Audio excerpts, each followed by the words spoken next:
104.1 KRVE. With 3 whole hours of nonstop hit music every weekday at 9:45, 11:45, and 3:45. Yo, hit 'em. And now, back to the Roula and Ryan Show. All right, my friends, Halloween is 9 days away, so you'll have children running about all through the neighborhoods looking for free candy. Trick or treat. Even though we have always told our children, do not take candy from strangers. We send them to strangers' homes to ask for candy. Yay. But, most of the time you're in your neighborhood and hopefully you know your neighbors.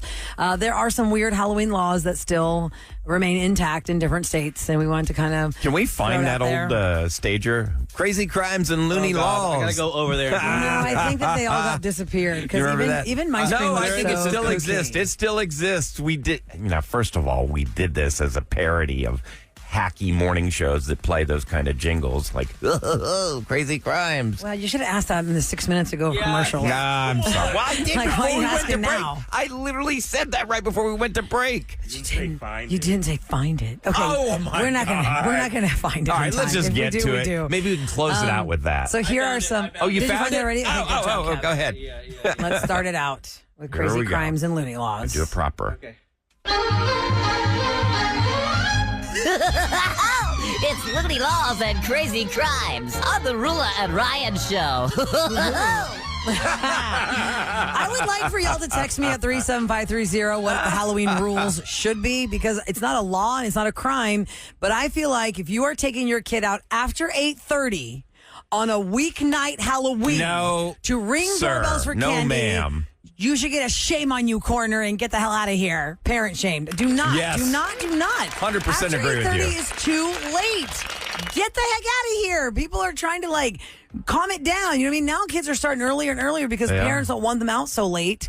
I mean, I think Last year I got a late to start. few that were during daylight. I got a couple. Daylight is fine. I'm fine if you want to come ring my doorbell at 5:30. Hey, that candy's going to be there anyway. I'll give you some. Now, we're speaking But you as- come ring my doorbell at 8:30, I'm going to be so mad at you, especially if I'm trying to put kids to sleep or whatever. We're radio people. We got to go to bed early. Right. And also, it's like, just turn off the light. The light is off. That means no candy. Here are some actual laws, though, for different states. In Dublin, Georgia, you cannot go out in public wearing a mask if you are under the age of 16. And there are laws in New York prohibiting wearing of masks since the 1800s. In California, no one can wear a mask in public without the permit from the sheriff. And that's not just on Halloween. Mm-hmm. That sounds like it's all the time because of crime. Let's see, where is it? In Belleville, Missouri, you are not allowed to ask for candy on Halloween if you are past the 8th grade or the age of an 8th grader. Trick-or-treating is meant for children only. I kind of agree. Yeah, I totally agree. But I mean, who's You checking out there IDs? Yeah, we're arresting the kids. And actually, you know what? I've kind of turned the page on that because when I was, in my 20s, I thought, well, teenagers shouldn't be go trick-or-treating. That's ridiculous. You just want free candy. Now I'm kind of changing my mind on that because I think I would rather have a couple of 15-year-olds all together going up and down the neighborhood having fun versus the other trouble they might find themselves in. Yeah, and if they put the work, the time, the effort into doing a costume. Now, what I they don't want you like... in group costumes. It's real fun and cute. I'm totally game for that. So That's there's the thing. high school What I kids don't that want you a like- group costume trick-or-treat. I'm here for you with my full-size candy bars. is when they're not wearing a costume and they show up with a Kroger bag and just want free candy. Yeah, that's just weird. Nope. Let's see. Do not dress like a priest. In the state of Alabama, on Halloween or any other day, you are not allowed to, according to Alabama law, Really? be dressed like a priest. You could be arrested or fined if you dress up as a member of the clergy. That's in Alabama. ridiculous. Why? Because you just can't. They don't want you impersonating a priest.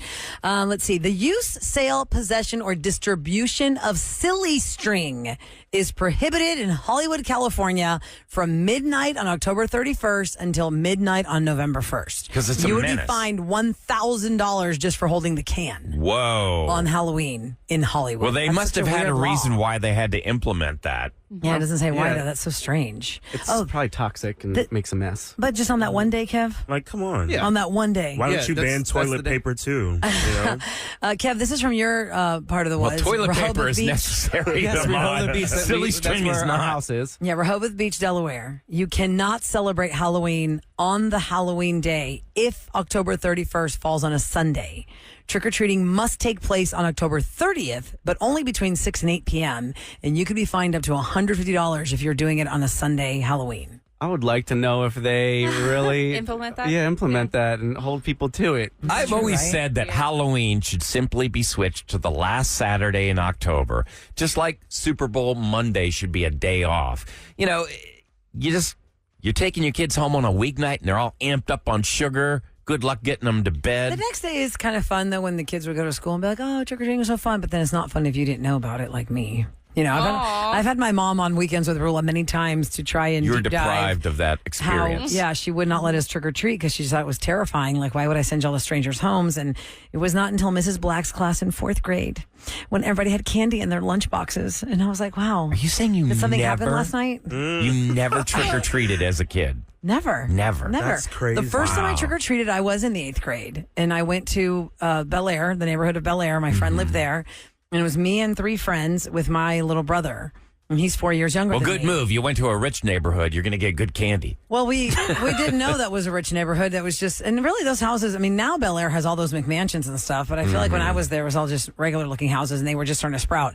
Anyway, I remember there was one house where the couple had like a sun kind of front porch, like a screened in front porch. And the lady of the house was laying across the patio furniture watching a tube television.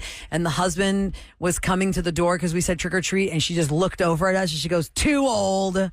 And she just whipped her head back to the TV. That is hilarious. Too old. Yeah. Move along. That was my first trick-or-treating actual night experience. Oh, my God. And I didn't, and then, you know, when my little brother was younger and we didn't really plan for that. Like, we didn't know to plan for that, right? So I took him out by myself. I was a high school kid. He was, you know, however old he was. You were deprived, and then you finally get out, and then you're rejected. I'm rejected. But I do remember how it was such a mystery to me how everybody in their lunch had these little trial-sized candies. And I just was like, did something happen last night? And the girl next to me goes, what are you talking about? It was Halloween. I go, yeah, I know, but why does everybody have candy? She goes, I mean, can you imagine hearing this from a 4th grader in the 4th grade? Like, what are you, crazy? How do you not know about this? You got ripped off. Yeah, that's odd. It was very odd that I didn't know about the trick-or-treating. And maybe I always knew of Halloween, and I knew about the Charlie Brown special, and I knew... I don't know why I didn't know about everybody last night went and got candy. I mean, honestly... I don't know why I didn't know that in the 4th grade. Yeah, as a kid... First grade maybe, but 4th? How come I didn't get the memo? I don't know. As a kid, like, my favorite thing right after Christmas had to be Halloween. Did y'all have if you guys look back at your childhood, not you, Roula, but Ahmad and Kevin and Sam. Not you, Roula. Do y'all remember like a favorite costume that you were so excited about going out in? Oh my gosh. I was like, I had to be like 6. And I dressed up as Scooby-Doo because I loved Scooby-Doo. Oh, fine. How was your costume? What'd your costume look like as Scooby-Doo? It's almost like, was it like a felt costume? The onesies that Special K yes, wears. Yes, yes. Kind of like that. And I remember my dad like just dragging me around the neighborhood in a wagon. And it's a really fond memory for me. That's cute. Sam, what was your first memory of a costume? Not first, but one of my favorite Halloween costumes ever was I was a ran over soccer player. And we took like one of my jerseys and we were like slide tackling, so I had grass all over it, and then my dad ran over the jersey with his car. You put a tire track on it? Yeah, so there was a tire track, and then we like did bruises all over my face and my body, and I had like a little arm sling, and that was like the coolest, because I was such a tomboy, so that was the coolest thing. And then I was always like a cat. Like, always. That was like the easiest one was like a cat. But the ran over soccer player was hands down my favorite Halloween costume. Kevin? I don't remember any of my costumes. You don't remember a single costume? Single one. No. Come on. No, as an adult, you've dressed up in so many elaborate costumes. That's why I forget. I have a lot of costumes. Yeah. It's like anything in that age, I cannot Okay, so as an remember. adult, what's been your favorite adult costume you've put together?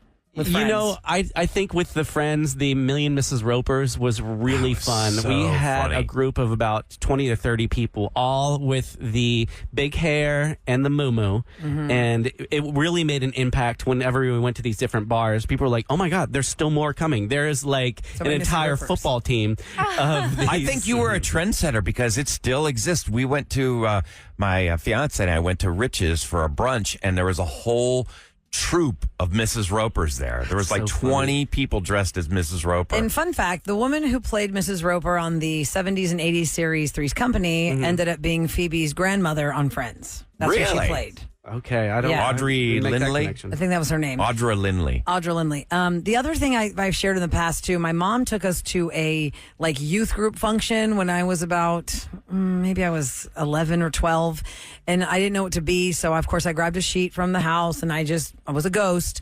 And I just remember how hot it was under the sheet because I couldn't breathe. I hadn't really put like a breathing hole. I had just cut the 2 circles for the eyes. You're like that Charlie Brown where they cut like too many holes in it. It was so hot under the sheet, and then halfway through the party, I had to just take the sheet off because my it was too God. hot. And that's when I went over to the ladies' booth. You know, I told you all the story, but the fortune teller that ruined me, like, why was this fortune teller even at the party? It was a youth group party, and there were little stations around the auditorium. Like, think of like an old gym. And so they had like that bobbing for apples and like all the old school stuff you've seen Halloween parties. And I felt bad for this lady who was just sitting by herself at this table. And she had like these sheer black, like these shears on the table as a tablecloth and gold coins and like a fake crystal ball. And I was like, what does this lady do? So I went and sat down with her, and this lady dead stared me and told me that I will nearly die before I'm the age of 30. Oh my God. From a disease. Who's telling a child that? And then Ahmad's eyes are bugging out. This is so tragic. crazy. Why It would gets you worse. say that It to gets a worse. kid? She grabs my hand. And she looks at the side of my hand and the fold of my hand, and she looked at me and she goes, well, you'll probably never get married or have children. Oh, and that's I awful. walked away from this lady so traumatized because an adult woman, an authority figure in my eyes, because she was running one of these tables at this party, like told me this. And I remember walking around that gym because my mom was with my brother and my sisters, and I just felt so devastated. Like, I just was traumatized. Like, I was so hurt. Like, I didn't know What if I the should hell? say rotten anything thing to to do to a anybody. And I kid. never told anybody what that lady said to me. That's crazy. Until I now? jacked up. You've even never if told you're- anybody I this. told the story on the air before, Yeah. but I never like told my mom in the car. This lady told me that I'm going to die, and I'm Oh my never gonna have God, how kids." horrible. Because if that had happened to my kid at that party, of course, any one of us would march You right to would've- that crazy witch. you would've went And be full like, Karen. What the living hell are you telling kids? Right. But instead, it sat with me for years. That I was like, I'm going to die before I'm 30. Oh my God. Because this lady told me I was. Yeah, y'all did that to me. Yes, I was going to say, Kevin, you and the poor You psychic. were an adult. You But she went was to a gimmick a death psychic that we Yeah. had on the air. She was a gimmick death psychic. very young and new here, Oh, and yeah, very you were impressionable. 12. Very, very. It was the very, very beginning of the show, so I was just a wee baby. A wee baby. Wee baby. 18 years ago. Yes. No, literally. I was like 18 years old. So and she's telling me this and about how I'm going to die in a car accident when in my 40s. So, I mean, I haven't reached there yet. I thought she told you 53 was the number. No, I remember She told this. you it was in the Lord. 40s. Do you remember the date? And she also mentioned that Michael Jackson was standing in the studio with us, Oh, listening to this gosh. whole thing go down. Had he Remember died that? yet? Had he died yet? He had already died. Well, I would think you'd be dead. Otherwise, there would have been a huge crowd. Yeah. No, I didn't know. I thought she was being kooky, and we're like, Michael Jackson's not What here. the hell? I need this audio. It was Yeah, it was yeah, over the death phone. psychic. It was over. Yeah, it was an over the phone interview. Yeah, Said that's Michael Jackson was standing in the studio. Yes, That is He- insane. That seems She's so like, legit. oh yeah, he's there with you right now. yeah, Michael So Jackson. That did make it curiously doubtful, but Well, still, yeah. it definitely So that was the ruined me. 2009. So Scarred. June 25th 09. of 2009 is when Michael Jackson passed away. So maybe it was the Halloween of that same year. Yes, must have been because it was Yeah. very fresh. Man, that's crazy, Kev. But I do remember her telling you that because you're like, well, Kevin's going to die in a car accident. We're like, what? That's way too real because that could actually happen. Yeah, like, tell 'cause- us it's going to be like a hand gliding accident off the, the Eiffel Tower or something. yeah. We won't think that's going to happen. Right. All the rest, Ahmad, all the rest of them were like, "Oh no! Don't say anything about us! Don't say anything about us! Say it about Special K! Do Special K!" Oh, I don't care. That's It was scary. That's Yeah, I did one. We had a psychic. Psychics were a big thing in the. all of that now. Yeah, in the 2000s, from 2000 to 2010, psychics were like bombarding radio stations, like, "Oh, put me on for this." we this, had and a this, and this. lot of them request. And there was a lady that had called up, and God, I Oh, was. she got everything wrong. It was hilarious. There was just ridiculousness. I mean, a lot of times we wouldn't even book them, and a couple times we did. It was like the death psychic. Wasn't her She was name silly. Shar or something? Shar actually was the one that was on. She was right. Oh, I okay. mean, meaning right on. She was Okay. right. She's Shar, on CHAR. TV shows. She's on she was on Regis and Kelly and Yeah. Michael, I think, now Kelly like, and Mark. Maury and stuff too. Yeah, Shar would only talk to like she kept it very limited to people. Like she wouldn't talk to Vague you a lot. ambiguities. No. I'm talking about limited clients because she helped a lot of 9/11 widows because she really talked to me. She was on the show that I was on in Philly, and she's the one that freaked me out because you know how like psychics will say, well, there's somebody trying to get through to me, but it's not for the person on the mic. Is there somebody else there? Like, is there somebody name with an A? Those people make me so mad. And you'd be like, Ahmad starts, okay, Ahmad, get him on the mic. And then she would get you on the mic, and then she'd be like, okay, you have a great grandparent named blah, blah, blah, and their child who's your grandma, blah, blah, blah. And you're like, that is my grandmother's name. Like, she would just be right on. She'd do that to me. But they're exploiting. There's a show, and you can just grab it. I think it's streaming on Hulu. It's called Penn and Teller's BS. And they debunk and show how all those psychics use these tricks to predict things. And it's just horrible. They prey on people's grief. Well, listen, that people are Shar, at their most vulnerable. I can't say Shar was a hack, because what Shar said was true. How did Shar know that my grandmother, who had died from a diabetes-related problem, her name was Maria, and she died in Greece, and the year that she died, she gave me all these stats about my dad and my grandma, my paternal grandmother. So I was like, well, Char's right on. Now we have to book a psychic. Some people have that fantastic sense. I really honestly believe that some people are more in tune with this universe than the rest of us. They just have that, they're born with that connection. So, yeah, I feel like Shar wasn't full of crap. So are you still driving cautiously, Kevin? I am. It's probably a blessing and a curse. So, you know what?